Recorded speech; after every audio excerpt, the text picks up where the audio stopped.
Subscribe now and press the bell icon. Never miss an update. Hello everyone, welcome back to my YouTube channel. कैसे हो आप सब? आज इस video में नए सब्जेक्ट का स्टार्ट करने वाले, और वो नया सब्जेक्ट क्या है? बहुत इंटरेस्टिंग। स्क्रीन पे दिख रहा होगा आप लोगों को। क्या है? ज्योग्राफी। और हमने क्लास काफ़ी बेसिक से स्टार्ट कर रहे हैं, और ये किसी एक पर्टिकुलर 6th स्टैंडर्ड के लिए नहीं है। ये आप किसी भी स्टैंडर्ड से बिलोंग करते हो, आपको ये सोशल स्टडी का ज्योग्राफी का पार्ट बहुत इंपॉर्टेंट होता है। और स्पेशली जब आप चीज़ों को बेसिक से समझना स्टार्ट करते हैं तो आपकी अंडरस्टैंडिंग और भी बढ़िया हो जाता है। सो मैं आप लोगों को रेस्ट्रिक्शन नहीं डाल रहा कि आप लोग 6th स्टैंडर्ड में हो तभी इस वीडियो को देखो, नहीं, ऐसा बिल्कुल भी नहीं करना है। भले ही आप क्यों ना कॉम्पिटेटिव एग्जाम्स का प्रिपरेशन कर रहे हो, या फिर आप एकेडमिक सेशन में ही कुछ हायर स्टैंडर्ड में क्यों ना हो, भले ही कोई दिक्कत नहीं है, लेकिन फिर भी आपको ये वीडियो देखना काफी बेनिफिशियल होगा। मेरा एक छोटा सा सवाल है यार, देखो पता है ज्योग्राफी में, स्पेशली ज्योग्राफी नहीं, सोशल स्टडीज में मैंने अंडर 10th बहुत सारे स्टूडेंट्स को देखा है, बहुत डरते हैं। डरना इन द सेंस की अंडरस्टैंडिंग नहीं होती है, सर कैसे क्या करें, ज्योग्राफी, हिस्ट्री, सिविक्स कैसे क्या करें, इस पे बहुत ज्यादा क्वेश्चंस क्रिएट होते हैं, ठीक है। और बच्चे मार्क्स देखोगे, मोस्ट ऑफ द स्टूडेंट्स का क्या होता है, 100 में जितना परसेंट भी मार्क्स गेन करते हैं ना, रट्टा मार करके मार्क्स लेके चले आते। मैंने देखा है, मेरे खुद के स्टूडेंट्स हैं, सवाल करता हूं उन लोगों से, पूछता हूं, सबसे बड़ी प्रॉब्लम उन लोगों का एसएसटी में आकर के रुक जाता है। तो खैर, हम लोगों को ज्योग्राफी स्टडी करनी है, और हमने एक बुक फॉलो कर रहे हैं जो कि एनसीईआरटी, आप सबको पता होगा कि एनसीईआरटी आपके पूरे इंडिया में जो बेसिक बुक है, और इसी बुक के पैटर्न पे सारे के सारे पब्लिशर्स क्या करते हैं, अपना अपना बुक छाप के निकालते हैं। सो मेरे ख्याल से सजेशन पर्सनल यही होगा कि आप अगर एनसीईआरटी पढ़ ले रहे हैं तो आप इतना समझ लो कि आप दुनिया, स्पेशली इंडिया में जितने भी पब्लिशर्स के बुक हैं, I think most of the book को आप हैंडल ऐसे ही कर लोगे। कुछ एडवांस दिए रहते हैं उसमें, ऐसा नहीं है, लेकिन मेरे ख्याल से एनसीईआरटी पढ़ने के बाद आप उधर अगर थोड़ा सा मूव अप करेंगे तो आपको लगेगा कि नहीं भाई, बहुत ही आसानी के साथ आप उस सब चीजों को डील आराम से कर सकते हैं। सो मैं स्टार्ट कर रहा हूँ क्लास 6 से, ज्योग्राफी चैप्टर 1 होगा, और आपका चैप्टर का नेम है the earth in the solar system. Very interesting, the earth in the solar system. First case तो यहाँ पे ये आता है कि एग्जैक्टली सोलर सिस्टम क्या होता है, और उसमें जो हमारा एक छोटा सा प्लैनेट है अर्थ, जो कि काफी यूनिक है, काफी इंटरेस्टिंग है। हमारी पूरी जितने भी सोलर सिस्टम्स हैं इस पूरे यूनिवर्स में, सिर्फ और सिर्फ लाइफ एग्जिस्ट सिर्फ और सिर्फ इसी छोटे से प्लैनेट, इसी खूबसूरत सा प्लैनेट अर्थ में ही एग्जिस्ट करती है। तो देखते हैं इस चैप्टर के अंदर हमारी कौन कौन सी चीजें नजर आती है, वो सारी चीजों को वेरी डिटेयली हमने क्या करने हैं, डिस्कस करने इस होल वीडियो में। सो प्लीज वीडियो को स्किप मत करना, और वीडियो को एंड तक देखना, और हो सके तो दूसरों को भी शेयर करना प्लीज, उसे भी इस चीज के बारे में फुल्ली नॉलेज हो सके। तो चलिए मूव करते हैं।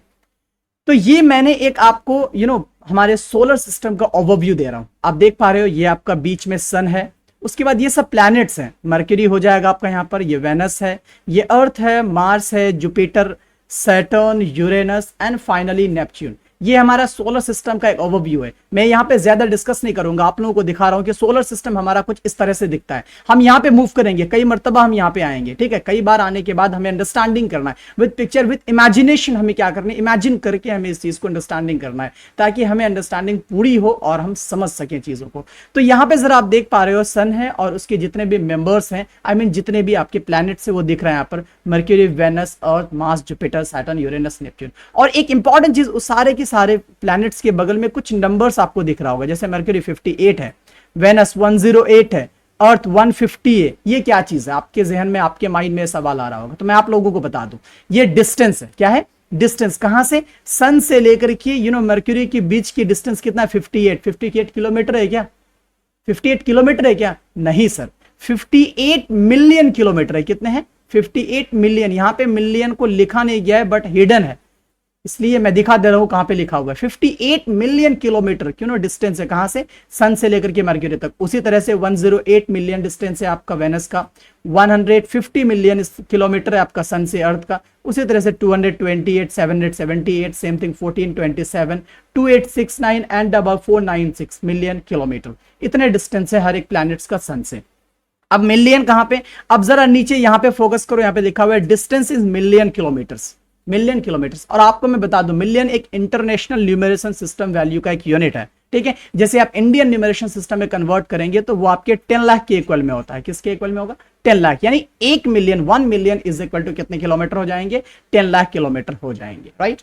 तो ये आपको ध्यान देना है। यहां पे हम लोग मूव करेंगे, आएंगे, ठीक है। उससे पहले नीचे में कुछ यहाँ पे आई थिंक आपके प्लैनेट्स दिए हैं, उसके कुछ डिटेल्स दिए गए हैं, फिर कुछ प्लैनेट्स हैं, फिर डिटेल्स दिए गए हैं, फाइनली नीचे कुछ inner planets and outer planets की बात करी जा रही है। यहां पे हम मूव करेंगे। फिलहाल आगे चलते हैं, जो बेसिक्स हमें उठानी है वो बेसिक्स हम उठाएंगे, जब प्लैनेट के टॉपिक पे पहुंचेंगे तो यहां पे हम लोग मूव करेंगे। सो नेक्स्ट पेज पे मूव करते हैं।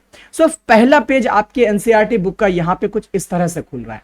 मेरा एक और छोटा सा सजेशन है, अगर पॉसिबल हो तो प्लीज आप एनसीईआरटी के इस चैप्टर को, 2 से 3 पेज का चैप्टर है, 2 बार रीड कर लें प्लीज, ज्यादा नहीं 2 बार आप फुल्ली रीड कर लें। उसके बाद आप इस वीडियो में आए, मैं यकीन दिलाता हूं आप लोगों को 100% आप लोगों की अंडरस्टैंडिंग होगी। सबसे पहली बात देखो, यहां पे मैंने उतारा है फुल मून नाइट और पूर्णिमा चांद। मून के बारे में आप लोगों ने जानते हो, वो जब राइज करता है तो इंक्रीजिंग ऑर्डर में जाता है, फिर वो डिक्रीजिंग ऑर्डर में आता है। थोड़ा सा उन्होंने स्पेस क्रिएट करता है, ठीक है, फिर उसकी स्पेस में आई तो थोड़ा सा बढ़ोतरी होने लगता है, कुछ इस तरह से वो जाते जाते अपना एक फुल मून में आता है 15 दिन के बाद। कितने दिन के बाद? 15 डेज के बाद। फिर ये डिक्रीज होना स्टार्ट हो जाता है, फिर डिक्रीज होकर के फिर वो क्या हो जाता है, आपका डिसअपियर हो जाता है, फिर नया चांद अगले महीने फिर से निकलना स्टार्ट होता है। तो जिस दिन फुल मून नाइट होती है, एक ऐसा रात आता है जिस दिन पूरी की पूरी चांद अपना फॉर्म तैयार कर देता है, स्फीयर फॉर्म में आ जाता है, उसे हम क्या बोलते हैं? पूर्णिमा बोलते हैं। क्या बोलते हैं? पूर्णिमा। एंड द सेम थिंग, जब नया मून न्यू चांद, आपका जो नया वाला चांद जो फिर राइज होता है, तो उस दिन की रात को हम अमावस्या बोलते हैं। अमावस्या, ये हमारे इंडियन लैंग्वेज में बहुत यूज करे जाते हैं स्पेशली। तो पूर्णिमा एंड अमावस्या, ये 2 टर्म है, आपने याद रखनी है, ठीक है। अब आगे एक चीज, जब रात हो जाती है, आप लोगों ने नोटिस करा होगा, रात होने के बाद बहुत सारे तारे टिमटिमाते हैं आसमान में, आपने देखा होगा, बहुत सारे तारा तो तैरता हुआ भी नजर आता होगा। उसके साथ साथ आई थिंक आप लोगों को चांद भी दिखाई देता होगा, ठीक है। तो ये आखिर टिमटिमाते हैं रात के टाइम ही क्यों? और ये सारे जो बॉडीज रात में टिमटिमाते हैं, इस सारे बॉडीज को हम कहते क्या है? ठीक है, इसे हम क्या कहते हैं? आपने सुना होगा एक इंपॉर्टेंट वर्ड, सेलेशियल बॉडीज या हेवनली बॉडीज। सेलेशियल बॉडीज और हेवनली बॉडीज दोनों वर्ड यूज करते हैं, दोनों का मीनिंग सेम होता है, डेफिनेशन सेम चलता है। जरा आप यहां पे ध्यान देने की कोशिश करें। The sun, the moon, all those object shining in the night sky. Shining in the night sky, रात के टाइम में, रात के समय में जो भी शाइनिंग ऑब्जेक्ट्स होता है, चमकता हुआ चीजें जो हमें आसमान में दिखाई देता है, चाहे वो आप मून की बात करो या फिर सन की बात करो या फिर उसके साथ जो भी स्टार्स होते हैं उस स्टार्स की बात करो, वो सारे के सारे बॉडीज को आप क्या कहते हैं? सेलेशियल बॉडीज कहते हैं। सेलेशियल बॉडीज कहते हैं, या फिर इसे आप हेवनली बॉडीज भी कह सकते हैं, हेवनली बॉडीज, ठीक है। दोनों का मीनिंग सेम होता है, ठीक है। इसे हम क्या बोलते हैं? सेलेशियल बॉडीज या फिर हेवनली बॉडीज। रात के समय में जो भी चीजें आप लोगों को खुले आसमान में दिखाई देता होगा, उसके साथ साथ some celestial bodies are very big and hot. कुछ ऐसे ऐसे होते हैं हेवनली बॉडीज जो बहुत बड़ा होता है, हमारी इमेजिनेशन से भी ज्यादा, हम इमेजिन भी नहीं कर सकते हैं कि वो असलियत में, रियल में कितना बड़ा है, और उसमें बहुत गर्मी होती है, बहुत हॉटनेस होता है। They are made up of gases, और वो किस चीज की बनी होती है? गैस का बना होता है, वो गैस का बना होता है। They have their own heat and light, उसके पास अपनी हीट होती है, अपनी गर्मी होती है और अपनी रोशनी भी होती है। मैं जिस बॉडी की बात कर रहा हूं वो बहुत बड़ा होता है और बहुत गर्म होता है, और वो गैस का बना होता है जिसके पास अपनी हीट और अपनी लाइट होती है, which they emit in large amount. जब वो एमिट करता है, जब वो चमकता है, तो बहुत ही लार्ज अमाउंट में हीट रिलीज करता है, बहुत ही लार्ज अमाउंट में लाइट रिलीज करता है, ठीक है। उस तरह के सेलेशियल बॉडीज को, the celestial bodies are called stars. उस तरह के सेलेशियल बॉडीज को हम क्या कहते हैं? स्टार्स कहते हैं। स्टार्स के बारे में सुना होगा आप लोगों ने, उसे हम क्या बोलते हैं? Stars. The sun is also a star. हम जो सूरज देखते हैं, जो हमें सूरज हमें लाइट देती है, जो कि एक ही लाइट का जो एकमात्र सोर्स है, हमारा जरिया है, वो कौन है? सूरज है, और वो क्या है? हमारा सन। और वो एक क्या है? स्टार है। स्टार का एक बेस्ट एग्जाम्पल है। अब यहां पे एक बात हम लोगों के जहन में आ रहा होगा, आप लोगों के जहन में आ रहा होगा कि भाई स्टार जो रात में भी चमकता है वो इतना छोटा दिखाई देता है, और उसके बनिस्बत अगर हम सन को देखते हैं तो सन काफी बड़ा नजर आता है। इसमें क्या रीजन है? तो मैं आप लोगों को बता दूं, सन और स्टार्स के अकॉर्डिंग हमारे बहुत नजदीक है। सन और स्टार्स के अकॉर्डिंग हमारे बहुत नजदीक है, जिस वजह से उसका शेप थोड़ा बड़ा नजर आता है। लेकिन और स्टार्स हमसे बहुत ज्यादा दूर है, बहुत ज्यादा दूर है, जिस वजह से वो सारे के सारे स्टार्स छोटा दिखाई देता है और टिमटिमाता हुआ नजर आता है, ट्विंकलिंग करता हुआ नजर आता है। आपने पोएम सुना होगा ना, ट्विंकल ट्विंकल लिटिल स्टार, यही चीज कह रही है, ठीक है। वो जो इतना दूर है हमसे कि वो बहुत बड़े से स्टार भी हमें बहुत छोटा दिखाई देता है, तो इमेजिन कर सकते हैं कि वो स्टार हमसे कितना दूर है, ठीक है। तो ये बात याद रखना। अब हम लोग आगे फॉर्म करते हैं, ये स्टार के बारे में तो पढ़ लिया हमने, तो अब यहां पे इस पिक्चर पे आप देखने की कोशिश करें, यहां पे कितने स्टार्स फॉर्म करे गए, काफी स्टार सब नजदीक में नजर आ रहा है, और इन रियलिटी वो नजदीक में तो है, लेकिन एक एक स्टार्स बहुत बड़ा होता है, बहुत ज्यादा बड़ा होता है अपने आप में, ठीक है। वो जो यहाँ पे स्टार्स का जो ग्रुप बन रहा है, वो कोई ना कोई एक पार्टिकुलर फिगर तैयार करती है अपने आप में। ये सारे के सारे स्टार्स अपने ग्रुप में रह करके हमारे एस्ट्रोनॉट्स जो हैं, ठीक है, हमारे जो स्पेस के साइंटिस्ट हैं, उन्होंने क्या करा है, ये सारे स्टार्स को एक जगह ला करके उसका पर्टिकुलर एक क्या दिया गया है, शेप दिया गया, और उस शेप को यानी उस ग्रुप ऑफ स्टार्स को हम क्या कहते हैं, कॉन्स्टलेशन कहते हैं। क्या कहते हैं, कॉन्स्टलेशन। एक टर्म आता है कि एग्जैक्टली कॉन्स्टलेशन क्या होता है, तो आप कह सकते हो group of stars that is known as constellation, यानी स्टार्स के जो ग्रुप होते हैं उसे हम क्या कहते हैं, कॉन्स्टलेशन कहते हैं। उसका एक बेस्ट एग्जांपल यहाँ पे उर्सा मेजर दे रखा है, एक लैटिन वर्ड में लिखा है उर्सा मेजर, जिसका मीनिंग होता है बिग बियर।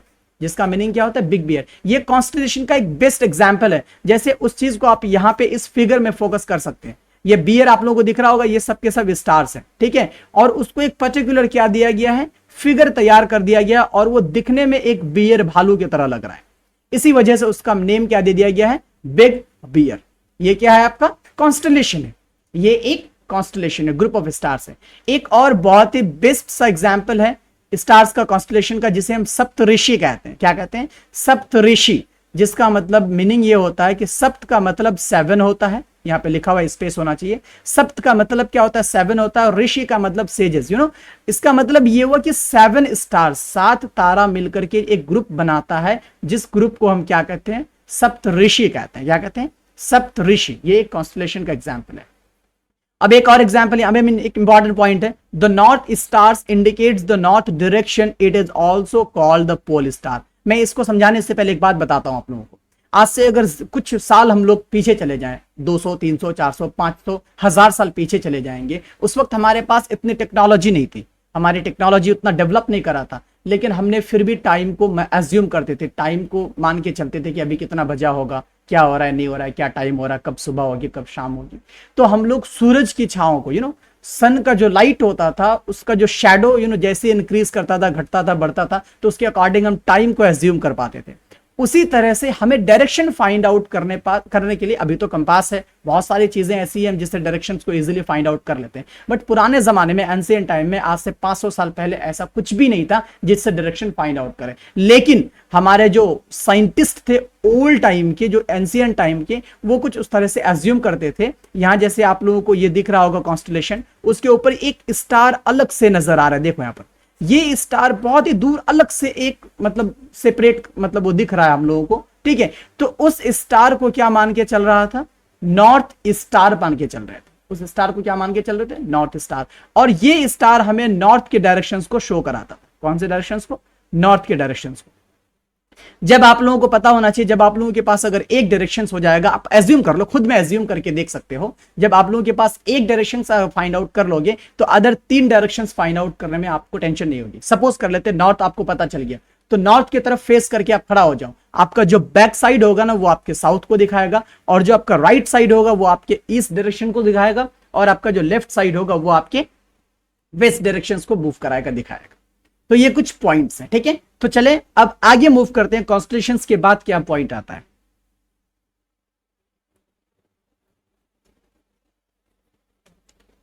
अगला पॉइंट है हमारा सोलर सिस्टम का। हमने सेलेशियल बॉडीज के बारे में जाना, और उस सेलेशियल बॉडी में स्टार को स्पेशली हमने नोट डाउन करा, और स्टार में हमने सन को देखा, क्योंकि सन एक बेस्ट एग्जांपल है किसका, स्टार का। अब सन से रिलेट करके हम सोलर सिस्टम को देखते हैं कि एग्जैक्टली सोलर सिस्टम क्या होता है हमारा, जो कि यहां पे मैंने पॉइंट को आपका डार्क करके रखा हुआ है, ठीक है। अगर इसको आप अगर डिफाइन करना चाहो या फिर समझना चाहो तो कुछ इस तरह से कह सकते हो, the sun, 8 planets, satellites, some other celestial bodies known as asteroids and meteoroids form the solar system। हमने सन को जान चुके हैं, 8 planets को भी थोड़ा मोड़ा जानते हैं, जो कि स्टार्टिंग में हमने फिगर को देखा। उसके साथ साथ हर एक प्लैनेट की, हर एक का तो नहीं है, मोस्ट ऑफ द प्लैनेट्स के पास अपनी अपनी नेचुरल सैटेलाइट्स हैं। आज की डेट में आर्टिफिशियल भी सैटेलाइट हो चुका है, हम उसको आगे पढ़ते हैं। तो हर मोस्ट ऑफ द प्लैनेट्स का क्या अपना अपना सैटेलाइट्स है, ठीक है। और कुछ अदर भी सेलेशियल बॉडीज होते हैं, कुछ और भी होते हैं, जैसे कि हम एस्टेरॉइड के बारे में जानते हैं। नहीं जानते हो तो हम आगे बता रहे हैं कि एस्टेरॉइड एग्जैक्टली क्या होता है और वो कहां पाया जाता है।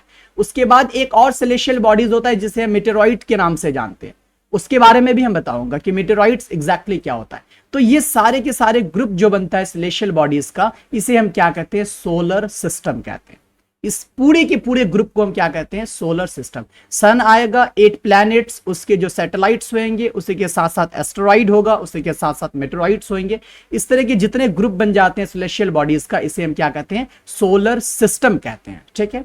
एंड नेक्स्ट, अब सन को थोड़ा और डीपली देख लेते हैं कि सन के अंदर एग्जैक्टली क्या चीजें हैं। देखो, the sun is the centre of the solar system.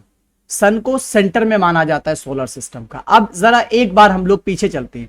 It is huge and made up of extremely hot gases, बहुत ज्यादा हॉट गैस से वो बना हुआ है, ठीक है। And it provides the pulling force that binds the solar system. अब एक चीज यहां पे कि भाई जितने भी प्लैनेट्स है आप यहां पे देख सकते हो, इस पिक्चर में यहां पे सन है, ठीक है, और सबका अपना अपना एक लाइन है जिसे हम ऑर्बिट कहते हैं, वो हम आगे पढ़ने वाले हैं, ठीक है। ये सबको ऑर्बिट बोलते हैं और सबका जो डिस्टेंस है ना वो फिक्स्ड है। सन से मर्क्यूरी की जो डिस्टेंस है वो 58 मिलियन किलोमीटर शुरू से है और अभी तक है, शायद आगे भी इतना ही रहेगा, ठीक है। उसकी डिस्टेंस फिक्स्ड है, वो फ्लक्चुएट नहीं करता, आगे पीछे नहीं होता। उसी तरह से वेनस और सन का डिस्टेंस 108 मिलियन किलोमीटर है। उसी तरह से आप अर्थ का देखोगे तो 150 मिलियन किलोमीटर है सन से अर्थ की डिस्टेंस, 150 मिलियन किलोमीटर। उसे 10 लाख से गुना करोगे, मल्टीप्लाई करोगे तो आपको इंडियन न्यूमरेशन सिस्टम में पता चल जाएगा कितना होगा। उसी तरह से आप अगर मार्स की बात करेंगे तो 228 मिलियन किलोमीटर आपका दूर है। तो अब जरा यहां पे जरा ध्यान से देखो, लग रहा है कि सब प्लैनेट हवा में उड़ रहा है, तैर रहा है। भाई ये ऐसे कैसे पॉसिबल है? हम एक पेन को फेंकते तो उल्टा बैक आ जाता है, यहां पर एक गेंद को फेंकते तो उल्टा बैक आ जाता है, आम पक जाता तो अपने आप अर्थ खींच लेता उसको, लेकिन ये अर्थ हवा में कैसे उड़ रहा है? तो एक बात मैं बता दूं, सन के पास एक स्पेशल फोर्स होता है जिसको हम ग्रेविटेशनल फोर्स बोलते हैं, यानी उसको किसी भी चीज को अपनी ओर अट्रैक्ट करने की उतनी कैपेसिटी होती है। तो सन के पास उतनी कैपेसिटी है, वो फोर्स है कि जो सारे के सारे प्लैनेट्स को अपनी ओर क्या करके रखा है, खींच के रखा है। और वो इतना खींच के रखा है कि वो क्या कर रहा है, उतनी ही डिस्टेंस में मूव कर रहा है। आपको एक बेस्ट एग्जांपल देता हूं, मान लेते हैं एक पत्थर ले लो, स्टोन, स्टोन में आप एक क्या कर दो, रोप जो होता है रस्सी से बांध करके उसको इस तरह से घुमाते रहो। जब घुमाते रहोगे तो वो घूमते ही रहेगा, इस तरह से कंटिन्यूअसली घूमते रहेगा, ना वो आपके हाथ को छुएगा ना गिरेगा, क्योंकि उस तरह से आपको बांधना है, उसे गिरने भी नहीं देना है। तो कुछ इस तरह से मूव करता रहेगा। सेम कहानी यहां पे हो रहा है। सन क्या कर रहा है, कुछ इस डिस्टेंस में उस फोर्स को मेंटेन करके रखा है कि वो प्लैनेट चारों ओर क्या कर रहा है, उसी डायरेक्शन में, उसी डिस्टेंस में मूव कर रहा है। वो ना आगे भाग रहा है ना पीछे भाग रहा है, ठीक है। ये नेचुरल है, नेचर है, कुदरत, अल्लाह, खुदा या फिर भगवान, जो भी मान सकते हो इस चीज को, ठीक है। तो ये हम पे डिपेंड करता है। तो कुछ इस तरह का यहां पे वर्क हो रहा है। अब आगे थोड़ा मेन पॉइंट को देख लेते हैं। और ये गैसेस बहुत ही ज्यादा हॉट गैसेस से बना है, आपको याद रखना है। The sun is the ultimate source of heat and light for the solar system. मैंने बताया था अभी, हमारे सोलर सिस्टम में सन ही एक ऐसा अल्टीमेट सोर्स है, एकमात्र ऐसा सोर्स है जो हमें हीट और लाइट क्या करता है, प्रोवाइड करता है। एकमात्र ऐसा सोर्स है जो हमें हीट एंड लाइट प्रोवाइड कर रहा है, ये बात याद रखना है, ठीक है। And the next important point, the sun is about 150 million kilometre away from the earth. Sun और अर्थ का जो डिस्टेंस है, ठीक है, वो कितना है, 150 मिलियन किलोमीटर। 150 million kilometre. अगर इंडियन न्यूमरेशन सिस्टम में आप कर सकते हो तो 15 इंटू 10 लाख से आप क्या कर दो, मल्टीप्लाई कर दो। जितना प्रोडक्ट बनेगा उतना आपके इंडियन न्यूमरेशन सिस्टम में आपका इतना क्या हो जाएगा, वैल्यू बन जाएगा, इतना किलोमीटर डिस्टेंस में रहेगा। तो ये सन का थोड़ा सा इंफॉर्मेशन था जो काफी इंपॉर्टेंट होने वाला है, आपको समझना है। और ये आप अभी जब नहीं समझेंगे तो 7th 8th 9th 10th आपके हायर स्टैंडर्ड की पढ़ाई में बहुत ज्यादा प्रॉब्लम क्रिएट हो जाएगी। इसलिए बेसिक समझना बहुत जरूरी है। और इस तरह के चैप्टर्स जो होते हैं स्टार्ट हो रहे हैं स्पेशली 6 से जो स्पेशली स्टार्ट होती है, चाहे आपका सोशल हो या फिर साइंस हो या फिर अदर कोई भी सब्जेक्ट की बात करो, यहाँ पे बेसिक स्टार्ट हो जाती है और आपको इसको अंडरस्टैंडिंग करना बहुत मोस्ट इंपॉर्टेंट हो जाता है। सो आगे मूव करते हैं हम लोग, सन को जैसे कंप्लीट करते हैं तो प्लैनेट की तरफ चलते हैं, क्योंकि सन के बाद प्लैनेट्स का ही नंबर आता है। अब एग्जैक्टली प्लैनेट क्या होता है वो चीज को देखो। अगर मैं इसको डिफाइन करूं तो कुछ इस तरह से कर सकते हो, planets are celestial bodies. Obvious है बात है कि सेलेशियल बॉडी होगा वो, ठीक है, that don't have any heat and light of their own.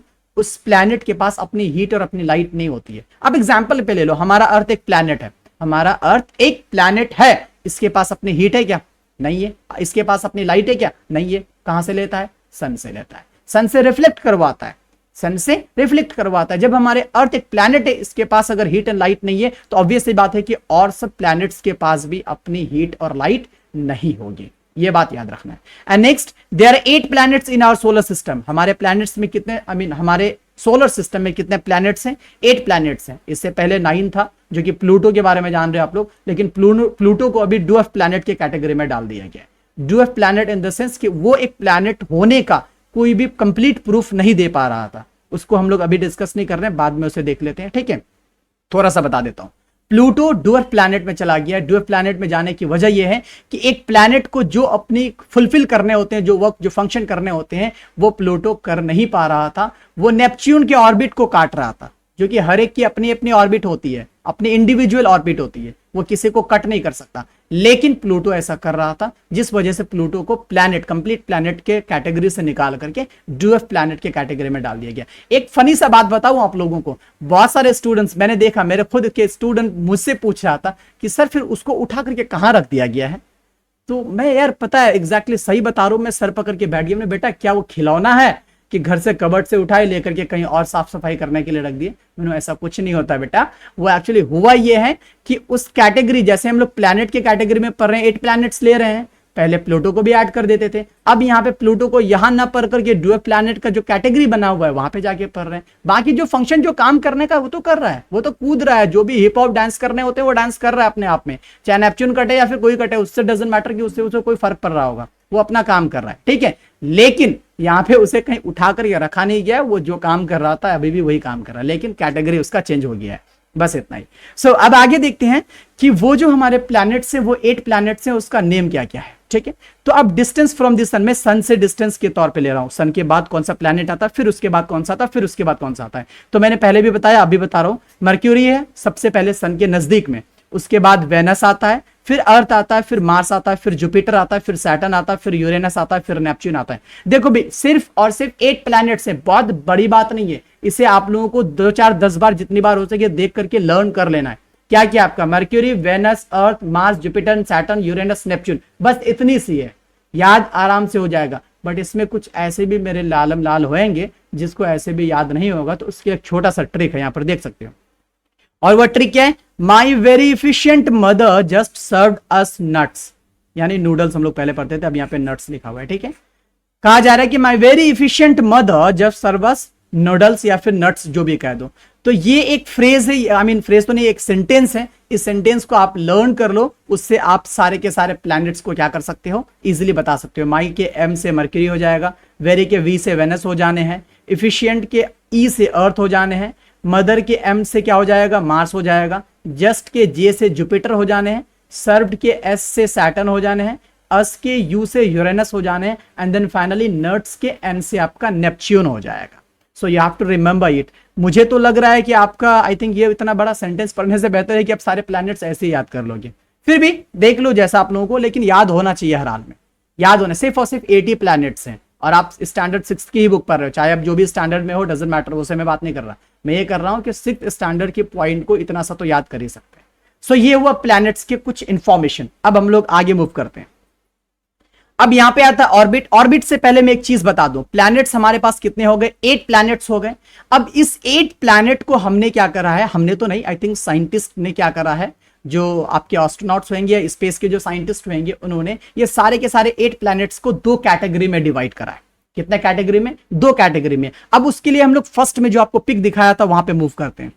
अब यहां पे देखो, अब जो 2 कैटेगरी में डिवाइड कराया था, तो उसका फर्स्ट कैटेगरी इनर प्लैनेट्स था। आप यहां पे मूव करो।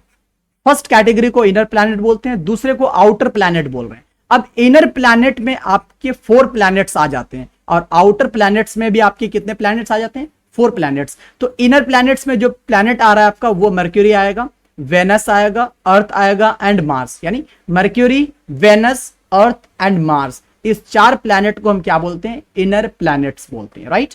एंड नेक्स्ट आपका जुपिटर आ जाएगा आउटर प्लैनेट में, सैटर्न आ जाएगा, यूरेनस आ जाएगा, एंड देन फाइनली नेपच्यून आ जाएगा, राइट। ये 4 प्लैनेट आपका आउटर प्लैनेट में आ जाएगा।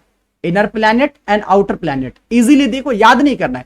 सन के जस्ट बगल में जो चार है ना, Mercury, Venus, Earth and Mars, ये आपके क्या होगा, इनर प्लैनेट। उसके बाद जो स्टार्ट होता है Jupiter, Saturn, Uranus and Neptune, ये आपके आउटर प्लैनेट में आ जाएगा। अब एक बात मैं अपना से इधर ये बता दूं कि इनर प्लैनेट्स को टेरेस्ट्रियल प्लैनेट के नाम से भी जानते हैं, टेरेस्ट्रियल, ठीक है।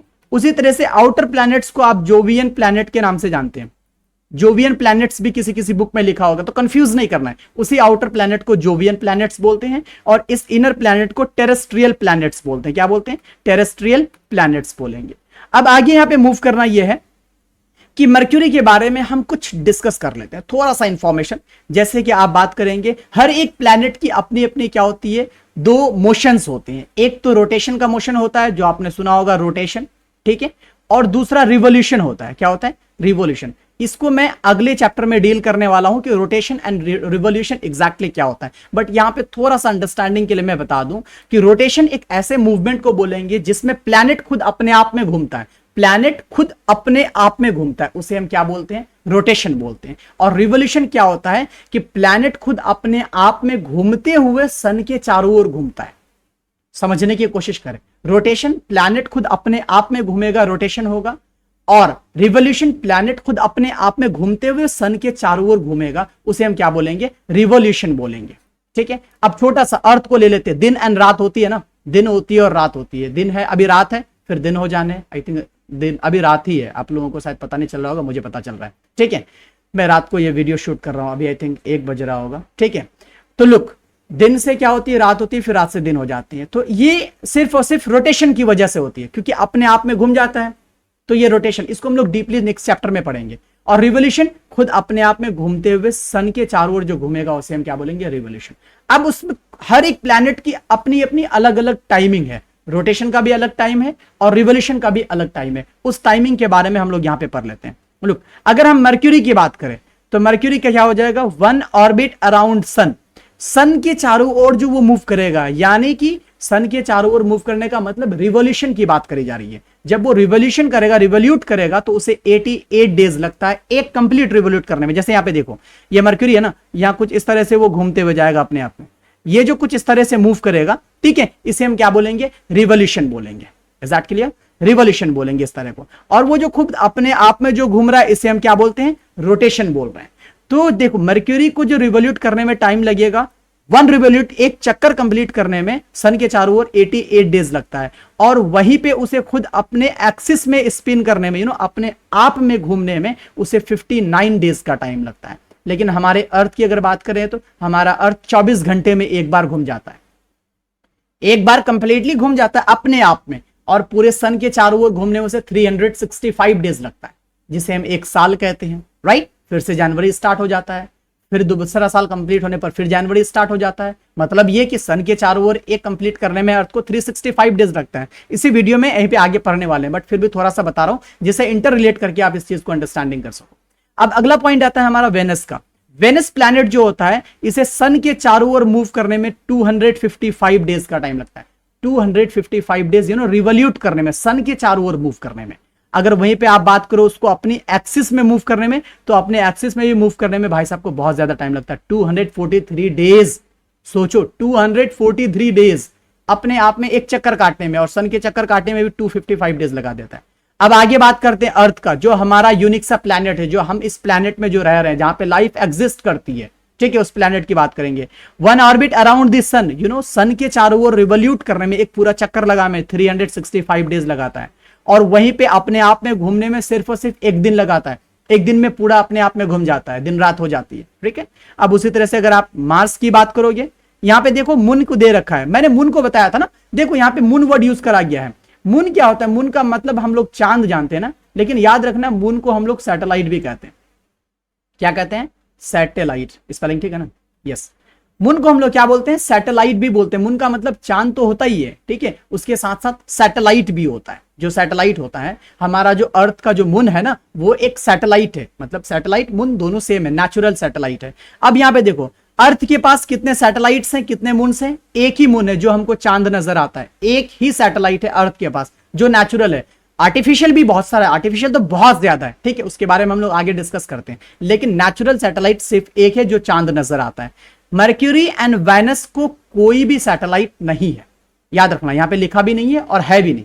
मर्क्यूरी एंड वेनस को कोई भी सैटेलाइट नहीं है, ये याद रखना। अब आगे हम मार्स की बात करेंगे, तो मार्स को सन के चारों ओर एक चक्कर लगाने में 687 डेज लगता है। अब जैसे देखो डिस्टेंस बढ़ रहा है तो बेचारे का तो दिन तो बढ़ता ही जाएगा ना। अब इतना लंबा चक्कर काटने में उसे 687 डेज लग रहा है। कितना?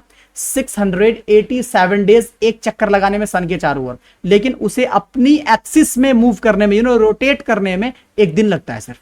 एक दिन में, जिस तरह से अर्थ एक दिन में दिन रात कर देता, घुमा देता है ना, उसी तरह से ये भी अपने आप को एक दिन में घुमा देता है कंप्लीटली, 360 डिग्री में अपने आप को मूव करा देता है। और मार्स के पास जो सैटेलाइट है ना, वो कितने सैटेलाइट है? 2 सैटेलाइट है। कितने सैटेलाइट है? 2, जिसका नेम है यहां पर फोबोस एंड डिमोस। मैं आप लोगों को बता दे रहा हूं, बट यहां पे लिखा हुआ नहीं है, फोबोस एंड डिमोस। एनीवे, आप लोग थोड़ा सा डीपली जाएंगे तो वो आगे आप लोगों को मिल जाएगा। खैर, इतना याद रखना है कि मार्स के पास कितने सैटेलाइट, कितने मून है? 2 मून है, 2। अब आगे आते हैं हम लोग आउटर प्लैनेट पे। आउटर प्लैनेट में कितने आ जाएंगे? 1, Jupiter, Saturn, Uranus and Neptune. अब देखो, जुपिटर को अपने आप में घूमने में और सन के चारों ओर घूमने में क्या टाइमिंग लगता है उसको देख लेते हैं। तो जुपिटर को जो लगता है ना, देखो, ऑन 1 ऑर्बिट अराउंड द सन, मतलब कि उसे रिवॉल्यूट करने में, सन के चारों ओर चक्कर काटने में भाई साहब 11 साल 11 महीना 12 दिन, 11 साल 11 महीना, मतलब मोटा मोटी 12 साल। समझ रहे हो? 11 साल 11 महीना, मोटा मोटी 12 साल में वो सन का एक चक्कर काटता है भाई साहब। डिस्टेंस भी है, देख सकते हो, इतना दूर है सन, यहां पे है और यहां पे ये दूर भाई साहब दिखता रहे, ठीक है। एंड देन वहीं पे अगर आप देखोगे ऑन 1 स्पिन ऑन एक्सिस, अगर खुद अपने आप में जो घूमता है तो और भी कमाल कर दे रहा भाई साहब। 9 घंटा 56 मिनट में वो अपने आप को कंप्लीटली क्या कर देता है? घुमा देता है। 9 घंटा 56 मिनट, मोटा मोटी 10 घंटा, 10 घंटा में अपने आप में एक चक्कर लगा लेता है, अपने एक्सिस में रोटेट 10 घंटा में मोटा मोटी कर लेता है, मतलब 9 घंटा 56 मिनट। और उसके पास जो number of moons, number of satellite जो है ना, अबाउट 53 दे रखा है, लेकिन यहां पे 60 प्लस है, ठीक है। 60 प्लस नेचुरल मून है किसके पास? आपके जुपिटर प्लैनेट के पास, याद रखना है बात। अब अगला पॉइंट आता है सैटर्न। सैटर्न के पास एक स्पेशल फीचर होता है, जो कि उसके चारों तरफ क्या होता है? रिंग बना हुआ है, जो कि यहां पे दिख रहा होगा फिगर में, देख लो यहां पर, ये रिंग दिख रहा है, ये का इसका स्पेशल फीचर है। सैटर्न के चारों ओर रिंग बना हुआ है, बट यहाँ पे और सबके पास नहीं दिख रहा है। लेकिन कुछ ऐसे प्लैनेट होंगे जिसके पास भी रिंग है, बट उससे वो डिसअपीयर है, दिख नहीं रहा है हम लोगों को, वो हम आगे इसी वीडियो में पढ़ने वाले हैं। लुक, तो सैटर्न का क्या होता है कि वो सन के चारों ओर मूव कराने में 29 ईयर्स 5 मंथ, भाई साहब 29 साल 5 महीना में एक चक्कर लगाता है पूरे सन का। 29 years and 5 months, 1 spin on axis, और खुद अपने आप में जो रोटेट करता है 10 घंटा 40 मिनट में बराबर कर देता है भाई साहब। 10 घंटा 40 मिनट में अपने आप में रोटेट कर जाता है, अपने आप में रोटेट 10 घंटा 40 मिनट में कर जाता है, मतलब मोटा मोटी 11 घंटा में। लेकिन सन के चारों ओर मूव करने में 29 साल 5 महीना, 29 ईयर्स 5 मंथ्स लगा देता है। ऑब्वियस बात है कि डिस्टेंस भी बहुत ज्यादा, देख पा रहे हो, सन से इसका distance 1427 million kilometre, million kilometre मतलब 1 मिलियन 10 लाख होता है, तो 1427 गुना 10 लाख बराबर, समझ रहे हो कितना भागे भाग जाएगा? बहुत ज्यादा हो जाएगा, तो डिस्टेंस भी है। नेक्स्ट आपका आता है यूरेनस। यूरेनस एक हमारा प्लैनेट है, ठीक है, जिसको क्या होती है? सन के चारों ओर मूव करने में 84 ईयर्स लगता है उसे, 84 साल, 84 ईयर्स में वो एक चक्कर लगा पाता है सन के चारों ओर, 84 ईयर्स में, सोचो। और जब उसको अपनी एक्सिस में मूव करने होते हैं या फिर रोटेट करने होते हैं अपने आप में, तो 17 आवर्स 14 मिनट में कंप्लीट कर जाता है। 17 आवर 14 मिनट्स, मोटा मोटी 17 घंटा में अपने आप में एक चक्कर लगा देता है, रोटेट कर जाता है। जिस तरह से हमारा अर्थ रोटेट करता है ना दिन रात वाला, उसी तरह से यूरेनस जो है ना, अपने आप में मोटा मोटी 17 घंटा में अपने आप में घूम जाता है। और नंबर ऑफ मून की जो बात करेंगे ना, इसके पास नंबर ऑफ जो सैटेलाइट होता है वो 27 है, बट 27 प्लस होगा, ऑब्वियस सी बात है, ठीक है। ये थोड़ा ओल्ड मेरे ख्याल से एडिशन वाला होगा, तो 27 ही चलो एज्यूम करके चलते हैं। तो 27 सैटेलाइट्स है किसके पास? यूरेनस के पास 27। अब तक सबके पास सैटेलाइट है कुछ ना कुछ, लेकिन मर्क्यूरी एंड वेनस के पास कोई सैटेलाइट नहीं है। एंड देन फाइनली हम 8वां प्लैनेट पे पहुंचते हैं, जिसका नेम क्या है? Neptune planet. क्या है? नेपच्यून प्लैनेट, ये भाई साहब बहुत ज्यादा दूर है, इसका सुन के तो और भी हालत खराब हो जाएगा। One orbit around the sun 164 years. सोचो 164 साल में, हम जैसे बंदे तो 2 बार जन्म ले लेंगे, ठीक है, 2 बार शायद कि 3 बार भी ले सकते हैं। 164 ईयर्स में वो एक चक्कर लगाता है सन के चारों ओर। सन के चारों ओर वो क्या करता है, 164 साल में कंप्लीट करता है। नेक्स्ट, वन स्पिन और एक्सिस, सॉरी ऑन एक्सिस, मतलब खुद अपने आप में जो मूव करता है, रोटेट करता है, वो 16 आवर 7 मिनट्स, मोटा मोटी 16 घंटा में 16 आवर में अपने आप में एक रोटेट कंप्लीट कर जाता है। सो आगे है आपका number of moons, number of satellite जो है वो कितने हैं, 13 है। कितने हैं, 13 है। तो इस बात से मुझे क्या समझ में आया कि मोटा मोटी सबके पास अपनी अपनी, मैंने बताया था मोस्ट ऑफ द प्लैनेट्स के पास अपनी मून, अपनी सैटेलाइट है, लेकिन कुछ के पास नहीं है। जैसे कि मरक्यूरी के पास नहीं है कोई भी मून, वेनस के पास भी कोई भी मून नहीं है, लेकिन हमारे अर्थ के पास एक है। जो चांद नजर आता है ना, वही चांद उसका सैटेलाइट है, वही चांद उसका क्या है, मून है। अब सैटेलाइट क्या होता है उसका डेफिनेशन हम लोग आगे पढ़ने वाले हैं, थोड़ा यहां पे हम लोग छोटा सा और क्लियर कर लेते हैं। देखो भाई, इनर प्लैनेट में थोड़ा सा इंफॉर्मेशन दे रखा है, वेरी क्लोज टू द सन।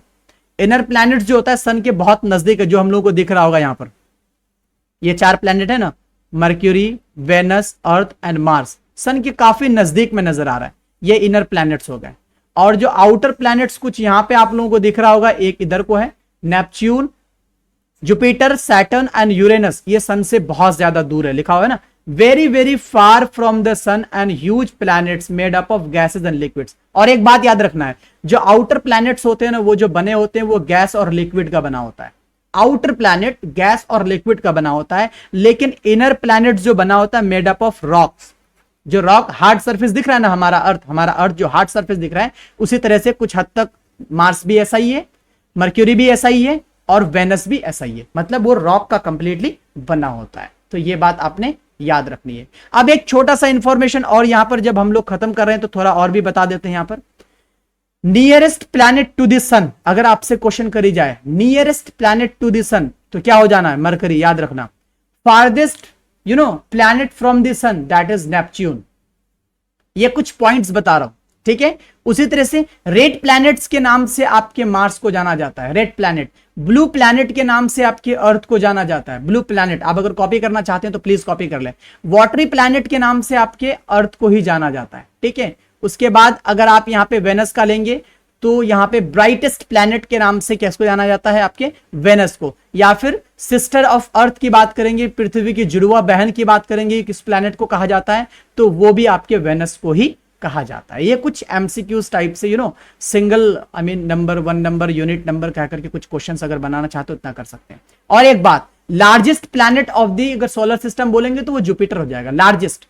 सारे के सारे प्लैनेट्स में सबसे बड़ा प्लैनेट कौन सा है, जुपिटर है, ये भी याद रखना है, ठीक है। स्मॉलेस्ट में तो मरकरी ही आ जाएगा, ठीक है, स्मॉलेस्ट प्लैनेट मरक्यूरी हो जाएगा, और नियरेस्ट टू द सन भी मरक्यूरी ही आ जाएगा। चलो यहां पे हम लोग एंड कर रहे हैं और आगे वाले टॉपिक पे हम लोग फिर से मूव कर रहे हैं। हम अभी आ रहे थे ऑर्बिट में। हमने यहां पे देखा अभी कि जैसे प्लैनेट के चारों ओर देख पा रहे हो, एक यहां पे ये व्हाइट रोप टाइप से मूव कर रहा है, हर एक प्लैनेट में है, दिख रहा है। इस जो फिगर दिख रहा है ना, ये रोप टाइप से, इस फिगर को हम क्या कहते हैं, ऑर्बिट कहते हैं। क्या कहते हैं, ऑर्बिट। और ये सूरज की सन के चारों ओर बना हुआ है, सिर्फ और सिर्फ ये नहीं बना हुआ है, सन के चारों ओर बना हुआ है, जिसे हम ऑर्बिट कहते हैं। अगर उसको एक ढंग के अगर डिफाइन करना चाहे तो कुछ इस तरह से कह सकते हो, orbits are the curved path in which all the planets are revolved around the sun. एक ऐसा कर्व पाथ होगा, एक ऐसा कर्व रास्ता होगा जिससे होकर के सारे प्लैनेट्स सन के चारों ओर क्या करता है, मूव करता है। और एक बात बता दूं, इस ऑर्बिट से कोई भी प्लैनेट घिसकता नहीं है, कोई भी फ्लक्चुएट नहीं करता, कोई भी आगे नहीं भागता, कोई भी पीछे नहीं भागता। वो उसी रास्ते में हमेशा से मूव करते हुए आ रहा है और हमेशा से मूव करते हुए आई थिंक आगे भी ऐसा ही रहेगा, शायद, मे बी।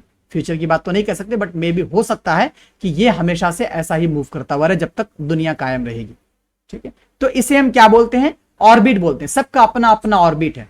अभी प्लूटो की बात चल रही थी ना, प्लूटो क्या कर रहा था, ऐसे आकर के यहां पे घुस जा रहा था, ये घुस करके बेचारा नेपच्यून के ऑर्बिट को काट दे रहा था, काट दे रहा है, ठीक है। तो इस वजह से प्लूटो को क्या कर दिया गया, इस प्लैनेट के कैटेगरी से निकाल करके डूएफ प्लैनेट के कैटेगरी में डाल दिया गया। आगे मूव करते हैं। मर्क्यूरी हमने पढ़ा अभी, Mercury is nearest to the sun, obvious सी बात है। Venus is considered as Earth twin, पृथ्वी का जुड़वा कहा जाता है किसको? वेनस को, याद रखना आप, because its size and shape are very much similar to that of the Earth. Reason क्या है कि अर्थ के शेप और साइज से बहुत ज्यादा मैच करता कौन? Venus planet. इसी वजह से उसे अर्थ ट्विन यानी पृथ्वी का जुड़वा बहन कहा जाता है। सो आगे हमने वही प्लूटो की जो बात कर रहे थे, यहां पे देख लो आप, टिल रिसेंटली 2006, अगस्त 2006 की बात करें, अभी 2021 चल रहा है, ठीक है, अगस्त 2006 को जाकर के प्लूटो को क्या करा गया? Pluto was also considered a planet. पहले ऐसा कंसीडर करा जाता था कि प्लूटो क्या है? प्लैनेट है। But however in a meeting of the international astronomical union, IAU का एक मीटिंग हुआ, ठीक है, और उस मीटिंग में एक डिसीजन लिया गया। Decision was taken that Pluto like other celestial objects, Ceres 2003 UB313, Ceres जो है ना, एक आपका ड्वेर्फ प्लैनेट का क्या एक एग्जाम्पल है, ठीक है, 2003 UB313, ये भी एक क्या है? ड्वेर्फ प्लैनेट का एग्जाम्पल है। मतलब ये हुआ कि ये भी कुछ सेलेस्टियल बॉडीज है, और प्लूटो जो है इस तरह के सेलेस्टियल बॉडीज के कैटेगरी में क्या कर रहा है? मैच कर रहा है। सो इसे क्या करा गया? Discovered in recent past may be called the dwarf planet, उसे ड्वेर्फ प्लैनेट के कैटेगरी में निकाल करके रख दिया। ऐसा क्यों हुआ? यहां तो थोड़ा सा ही लिखा गया, ज्यादा नहीं लिखा मैंने, ठीक है। ये 2006 अगस्त मंथ में क्या हुआ था? कॉन्फ्रेंस मीटिंग हुआ था इंटरनेशनल एस्ट्रोनॉमिकल यूनियन का, और उसी में यह डिसीजन लिया गया। डिसीजन लेने की एक ही वजह थी कि वो एक कंप्लीट प्लैनेट होने का जो उसका जो स्पेसिफिकेशन होना चाहिए, जो फीचर्स होना चाहिए, वो फुलफिल नहीं कर पा रहा था। जैसे कि उसकी एक अपनी ऑर्बिट होनी चाहिए, सबसे पहली बात, कि वो किसी और के ऑर्बिट में ना घुसे। सबसे पहली बात उसकी एक अपनी क्या होनी चाहिए? ऑर्बिट होनी चाहिए। लेकिन प्लूटो के पास अपनी ऑर्बिट तो थी, लेकिन वो दूर से मूव नहीं कर रहा था, वो आपके नेपच्यून को काट करके घुस रहा था, जिस वजह से उसे निकाल करके ड्वेर्फ प्लैनेट की कैटेगरी में डाल दिया गया। तो ये हुआ थोड़ा सा ऑर्बिट का इंफॉर्मेशन। अब मूव करते हैं आगे। अब आते थोड़ा सा देख लेते हैं अर्थ के बारे में। जिस अर्थ में हम रह रहे हैं ना, वो अर्थ की क्या खासियत है। The Earth is the third nearest planet to the sun. Obvious बात है कि पहले मरकरी आता है, फिर वेनस आता है, फिर अर्थ आ जाता है, यानी थर्ड नंबर में आता है सन के अकॉर्डिंग, सन के डिस्टेंस में, ठीक है। So in size it is the fifth largest planet, लेकिन अगर साइज के अकॉर्डिंग लेंगे तो ये 5वें नंबर में आता है, फिफ्थ लार्जेस्ट प्लैनेट में आ जाता है। So it is slightly flatten at the poles. Earth जो होता है ना, उसके दो पोल हैं, एक पोल नॉर्थ पोल है यहाँ पर, और नीचे में साउथ पोल है, ठीक है। यहां पे कहा जा रहा है कि वो अपने पोल में जो है ना फ्लैटेंड है, कुछ इस तरह से, देखो, मतलब ये कुछ ज्यादा ही मैंने राउंड कर दिया, ठीक है, कुछ इस तरह से। यहाँ पे मतलब तिरछा नहीं है, यहाँ फ्लैट टाइप से, ठीक है, और यहाँ भी कुछ फ्लैट टाइप से, north pole and the south pole, ठीक है। तो ये बात आपने याद रखनी है। And that is why its shaped is described as geoid. इसी वजह से उसका जो शेप है ना, उसे हम जियोड बोलते हैं। अब जियोड का मतलब क्या होता है? मीनिंग अर्थ लाइक शेप, मतलब राउंड लाइक शेप जो होता है ना, संतरा का शेप जो होता है ना, उसी को हम क्या कहते हैं? जियोड बोला जाता है, ठीक है। तो उसका जो याद रखना है, पोल की तरफ जो है ना, उसका जगह थोड़ा सा फ्लैटन है, और साइज के अकॉर्डिंग इसका नंबर 5वें नंबर पे आता है, और नियरेस्ट टू द सन अगर बोलेंगे तो वो 3रे नंबर पे आता है। The Earth is neither too hot not too cold. एक बात याद रखना है, हम बहुत लकी हैं, हमारा प्लैनेट बहुत लकी है कि उसमें ना ही ज्यादा गर्मी होती है और ना ही ज्यादा ठंडी होती है। एक बात में एक इंटरेस्टिंग सा बात बताता हूं आप लोगों को।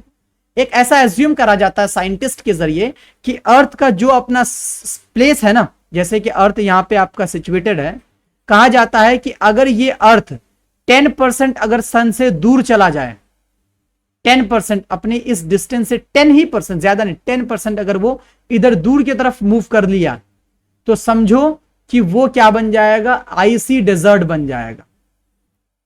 आईसी डेजर्ट मतलब बर्फ का ही बर्फ का रेगिस्तान बोलते हैं ना जिसे, icy desert, cold desert completely बन जाएगा, ऐसा एज्यूम करा जाता है। और यही अर्थ अगर थोड़ा सा मूव करके अगर 10% अगर वो सन की तरफ घुस गया, किसके तरफ? सन की तरफ अगर 10% घुस गया, तो कहा जाता है कि ये एक हॉट डेजर्ट बन जाएगा, हॉट बैरन डेजर्ट, रेगिस्तान, बहुत जल भुन करके लाल हो जाएगा, आप इतना जल जाएगा, आप सोचो, ऐसा एज्यूम करा जाता है। तो अब इससे अंदाजा लगा सकते हैं कि हम सब कितने लकी हैं और हमारा अर्थ कितना लकी है कि एक सर्टिक प्लेस पे आकर के बैठा है, जहां पे ना ज्यादा गर्मी है और ना ज्यादा ठंडी है। लिविंग बीइंग्स को क्या चाहिए? फेवरेबल कंडीशन चाहिए, ज्यादा गर्मी भी बर्दाश्त नहीं कर सकता और ज्यादा ठंडी भी बर्दाश्त नहीं कर सकता। हो जितना हम टॉलरेट कर सके उतना ही होना चाहिए। सो और ऐसा अर्थ के पास हमारा है, ठीक है। And next, the Earth is unique planet in the solar system. Unique भी है। अब यूनिक क्या है और फिर यूनिक क्यों है, ये बात सोचने लायक है।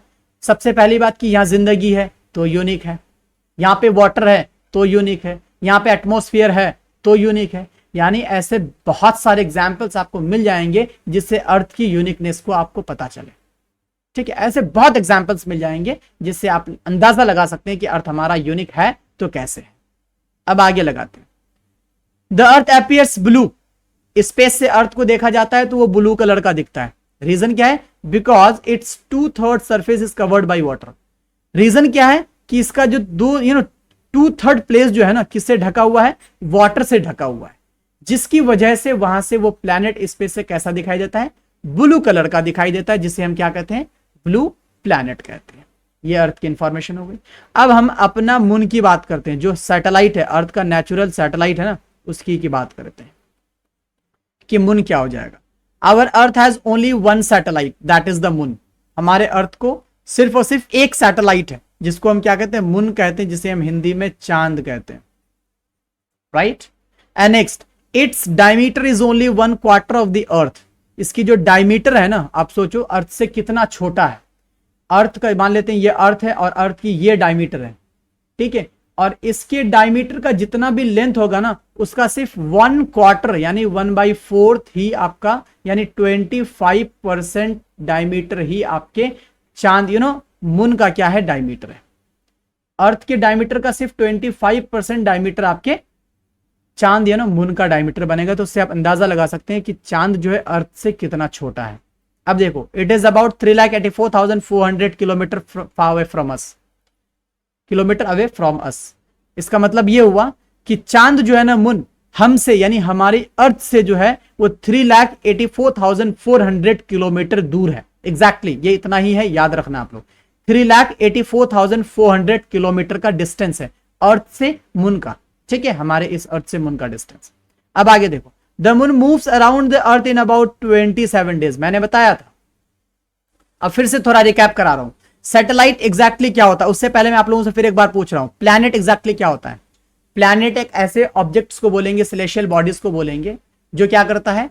सन के चारों ओर मूव करता है। सन के चारों ओर, जिसको अपनी हीट एंड लाइट नहीं होती है, और वो सन के चारों ओर क्या करता है? मूव करता है। एग्जाम्पल के तौर पर यहां पर मान लेते हैं ये सन है, राइट, और इसके चारों ओर क्या कर रहा है? मान लेते हैं ये अर्थ है। ये अर्थ इस सन के चारों ओर क्या कर रहा है? मूव कर रहा है, मान लेते हैं, ठीक है।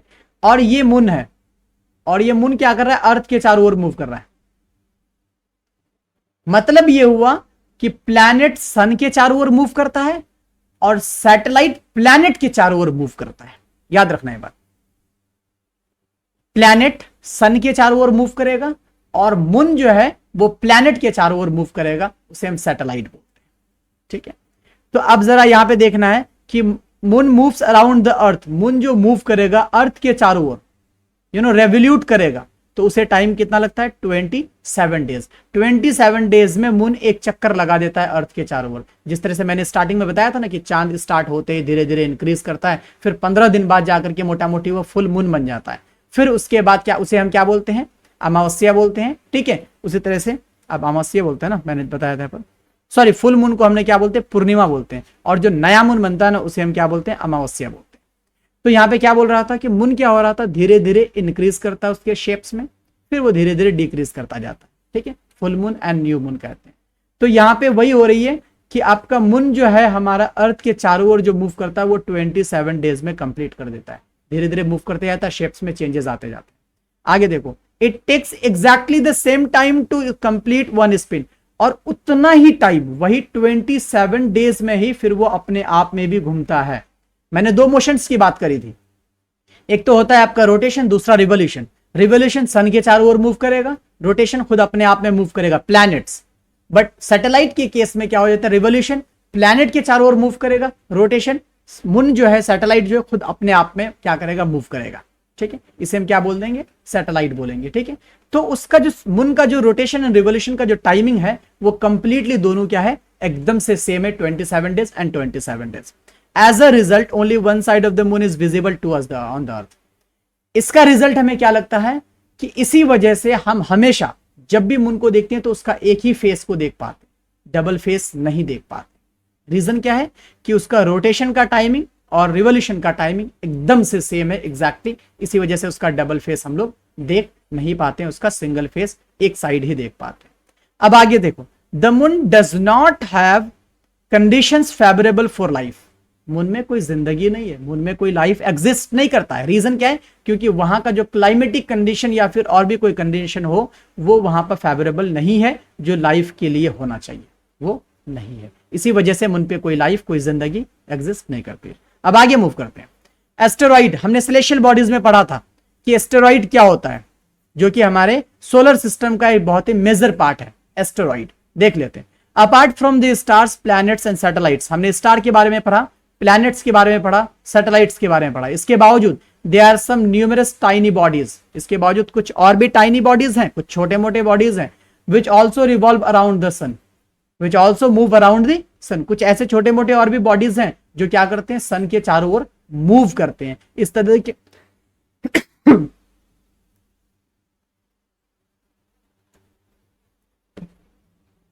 इस तरह की बॉडीज को हम क्या बोलते हैं?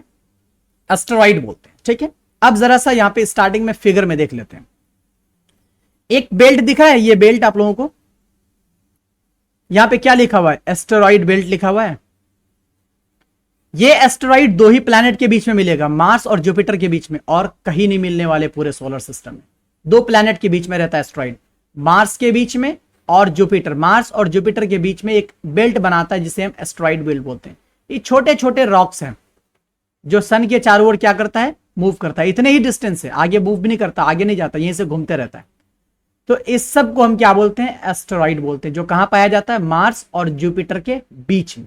ये बात याद रखनी है, जो सन के चारों ओर मूव करता है। एक हेवनली बॉडीज, सेलेशियल बॉडीज हैं। ठीक है, देख पा रहे हो। They are found between the orbits of Mars and Jupiter, Mars और जुपिटर के बीच में उसे पाया जाता है। किसको? एस्टेरॉइड को। याद रखना, एस्टेरॉइड भी एक क्या है? सेलेशियल बॉडीज है जो सन के चारों ओर मूव करता है, और सब प्लैनेट की तरह। अब आगे एक पॉइंट और आ जाता है, मीटेरॉइड्स। हमने सोलर सिस्टम की डेफिनेशन में मीटेरॉइड्स को भी देखा था कि मीटेरॉइड्स एग्जैक्टली क्या होता है, तो वो भी देख लेते हैं। The small pieces of rock which move around the sun are called meteoroids. ये भी एक क्या होता है? छोटा छोटा रॉक्स ही होता है, ये रैंडमली कहीं पे भी मिल जाएगा, कोई इसका जगह फिक्स नहीं है। ठीक है, तो यह क्या करता है? सन के चारों ओर ये भी रॉक्स मूव करते रहता है हमेशा। इसे हम क्या बोलते हैं? मीटेरॉइड्स बोला जाता है। और ये मीटेरॉइड्स कभी कभी अर्थ पे भी आ जाता है, अर्थ पे आकर के गिर करके उसे एक क्रैटर टाइप से भी बना देता है। कभी कभार ऐसा होता है जो टूट के अर्थ पे आके गिर जाता है। अब तुम बोलोगे भाई ये वहां पे इतने सारे प्लैनेट्स में ये रॉक वगैरह कहां से आ गया? तो इसकी थोड़ी सी हिस्ट्री मैं यहां नहीं बता रहा, इसके लिए अगर आप लोग चाहें तो प्लीज कमेंट करें, मैं उसके लिए एक सेपरेट वीडियो आप लोगों के लिए बना दूंगा। सो अब आगे देखते हैं गैलेक्सी के बारे में कि गैलेक्सी एग्जैक्टली क्या होता है। तो हमने अभी अपने सैटेलाइट के बारे में पढ़ा, और सैटेलाइट में स्टार्स होते हैं, प्लैनेट्स होते हैं, एस्टेरॉइड्स होते हैं, सैटेलाइट्स होते हैं, सॉरी सैटेलाइट तो बोला, उसके साथ साथ मेटियोर्स होते हैं, मेटेरॉइड्स होते हैं। ये सारे के सारे सेलेशियल बॉडीज हमारा क्या बनाता है? एक सोलर सिस्टम बनाता है। बट गैलेक्सी में क्या होता है कि Galaxy is a huge system of billions of stars, clouds of dust and gases. मतलब इस सारी चीजों को एक साथ आप सोलर सिस्टम तो कह सकते हो ना, क्योंकि सोलर सिस्टम में तो ये सारी चीजें पाई जाती है। मतलब इन शॉर्ट आप इतना समझ लो कि ग्रुप ऑफ सोलर सिस्टम जो होता है ना, उसे हम गैलेक्सी बोलते हैं। हमारा जिस तरह का एक सोलर सिस्टम हुआ, उसी तरह से अगर ग्रुप कई मिलियन में ले लेते हैं, मिलियन में अगर हम सोलर सिस्टम्स के ग्रुप को ले लेंगे तो उस ग्रुप को हम क्या बोलेंगे? गैलेक्सी बोलेंगे। Group of solar systems is known as galaxy, या galaxy is a huge system of billions of stars. Billions of stars की बात कर रहे हो, समझ रहे हो? मिलियन के बाद आता है बिलियन, समझ रहे हो? 1, 10, 100,000, 10,000, 100,000, million, 10 million, 100 million, then billion. Billions of stars की बात कर रहे हैं, मतलब बिलियंस, करोड़ों से भी ज्यादा। ठीक है, इतने स्टार्स के जो ग्रुप होते हैं, क्लाउड्स ऑफ डस्ट और गैसेस का जो ग्रुप होता है, उसे हम क्या बोलते हैं? गैलेक्सी। जैसे कि आप यहाँ पे देख सकते हो, ये पूरा का पूरा मिल्की वे गैलेक्सी है। अब मैं अगर छोटा सा इंडिकेट करता हूं, अब देख पा रहे हो, ये हमारा अगर सोलर सिस्टम है, एक ये छोटा सा इतना सा सोलर सिस्टम है, एज्यूम कर लो, तो इस तरह के सोलर सिस्टम तुम्हें कितना दिखाई दे रहा होगा? बहुत ज्यादा है। ठीक है, तो इन शॉर्ट अब सोलर सिस्टम के ग्रुप को क्या कह सकते हैं? गैलेक्सी कह सकते हैं। अब आगे देखो, एक बात आती है यूनिवर्स। अब एग्जैक्टली यूनिवर्स क्या होता है? यूनिवर्स क्या होता है? There are millions of such galaxies, जिस तरह से मिलियन बिलियंस ऑफ आपके क्या होते हैं सोलर सिस्टम होते हैं तो उसे गैलेक्सीज बोलते हैं ना, उसी तरह से मिलियंस करोड़ों की तादाद में आपका क्या है गैलेक्सीज बना हुआ इस तरह के करोड़ों में। आप एज्यूम करो कि मतलब यार कितना ज्यादा हो सकता है, ये सारे गैलेक्सीज को एक जगह अगर ग्रुप में मिलाकर के बनाएंगे ना उसे हम यूनिवर्स कहेंगे, उसे हम यूनिवर्स मान लेते हैं। ये पूरा सा यूनिवर्स है, ये छोटा सा गैलेक्सी है। आप इस तरह की कितना गैलेक्सी हो सकता है, इसमें कितना ज्यादा गैलेक्सी हो सकता है, उसे हम क्या बोलते हैं यूनिवर्स कहते हैं। होप कि आप लोगों की अंडरस्टैंडिंग हो गई होगी। अब आगे एक बहुत ही इंटरेस्टिंग सा पिक्चर देखने वाले जिससे आपकी अंडरस्टैंडिंग में और भी निखार आएगा। ये पिक्चर देख लो, हम कहां पे बीच में है, लेयर बना हुआ है, लेयर है, ये लेयर बना हुआ है।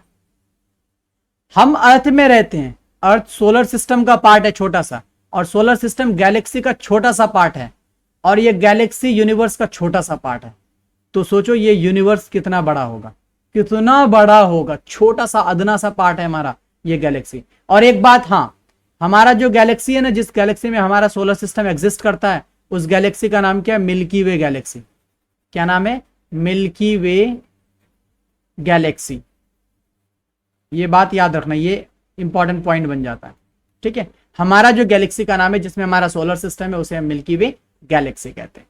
तो देख लो भाई, हम यहां पे हैं एक छोटे से अर्थ में, आई मीन इतना बड़ा अर्थ है हमारे नजरिए में, बहुत बड़ा अर्थ है, वहां पे एक अदना सा इंसान, हम कितना जगह लेके बैठे। उसी तरह से ये इतना बड़ा अर्थ जो है ना सोलर सिस्टम में अदना नजर आता है, मतलब छोटा सा। सोलर सिस्टम में इतने सारे प्लैनेट्स वगैरह हैं, उसमें छोटा सा अर्थ है। अब ये सोलर सिस्टम गैलेक्सी में, अब गैलेक्सी में तो इस तरह का कईयों सोलर सिस्टम है, तो एक छोटा सा अदना नजर आ जाता है किसमें, मिल्की वे गैलेक्सी में, गैलेक्सी, और इस तरह का कईयों गैलेक्सी है। अब अगर हम इसी गैलेक्सी को अगर यूनिवर्स में देखेंगे तो पूरे यूनिवर्स में हमारा ये गैलेक्सी जो छोटा अदना नजर आता है। तो सोचो ये यूनिवर्स कितना कितना कितना ज्यादा बड़ा होगा, आप एज्यूम कर सकते हो। बस ये था आपका सोलर सिस्टम का चैप्टर। होप कि आप लोगों को अंडरस्टैंडिंग हो गई होगी। कमेंट करके बताओ कोई और भी प्रॉब्लम हो तो, ठीक है। एक और इंपॉर्टेंट चीज आगे छोड़ रखे, जाना नहीं है, देखो अभी लास्ट पेज है, यहाँ पे देख लो। सैटेलाइट, मैंने बताया था कि सैटेलाइट क्या होता है वो मैं बताऊंगा आप लोगों को लास्ट में, तो देख लो सैटेलाइट क्या होता है। सेलेशियल बॉडी है that moves around the planets. मैंने बताया ना कि सेलेशियल बॉडी एक ऐसा होता है सैटेलाइट जो प्लैनेट के चारों ओर मूव करता है, और प्लैनेट सन के चारों ओर मूव कर रहा है, और यहाँ पे सैटेलाइट क्या कर रहा है, प्लैनेट के चारों ओर मूव कर रहा है। In the same way as the planets move around the sun, जिस तरह से प्लैनेट सन के चारों ओर मूव करता है उसी तरह से सैटेलाइट प्लैनेट के चारों ओर क्या कर रहा है, मूव कर रहा है। अब सैटेलाइट जो होता है वो दो तरीके का होता है, एक नेचुरल होता है, दूसरा आर्टिफिशियल। नेचुरल मतलब God gifted, you know, God made, जो खुदा ने बनाया होगा, भगवान ने बनाया होगा, और आर्टिफिशियल मैन मेड, जो इंसान ने बनाया होगा। और नेचुरल का एक बेस्ट एग्जांपल मून ले सकते हो, फोबोस डिमोस भी आ जाएगा उसमें। तो मून आपका क्या हो जाएगा, नेचुरल सैटेलाइट का बेस्ट एग्जांपल है। और आर्टिफिशियल सैटेलाइट में तो बहुत ज्यादा, सपोज कर लेते हैं हम अभी क्लास ले रहे हैं ना, हम क्लास लेंगे, यूट्यूब पर डाल देंगे, आप देखोगे, तो ये कैसे हो रहा है, सैटेलाइट के जरिए ही हो रहा है, ठीक है। तो यहां देखो आर्टिफिशियल सैटेलाइट का एग्जांपल है इनसैट, मतलब Indian satellite, IRS, Indian remote sensing satellite, ये आई थिंक फुल फॉर्म होता है सबका। एडुसैट मतलब एजुकेशन सैटेलाइट। ये कुछ एग्जांपल्स हैं, इंसान के जरिए, साइंटिस्ट के जरिए बनाया गया है, etcetera and so many more, right. तो ये सैटेलाइट का थोड़ा सा इंपॉर्टेंट टॉपिक था। And then finally interesting fact इस चैप्टर में क्या है वो जरा देख लो। Jupiter, Saturn, Uranus have rings around them. Saturn में तो हमें दिख रहा है, सैटर्न में हमें दिख रहा है कि इसके चारों ओर क्या है, आपका रिंग बना हुआ है, जरा देखो यहां पर। लेकिन जुपिटर और यूरेनस में दिख नहीं रहा है, लेकिन ऐसा अज्यूम करा जाता है कि इसमें भी रिंग बना हुआ है, लेकिन यहां पे डिसअपीयर दिख नहीं रहा है। तो ये बात याद रखना है।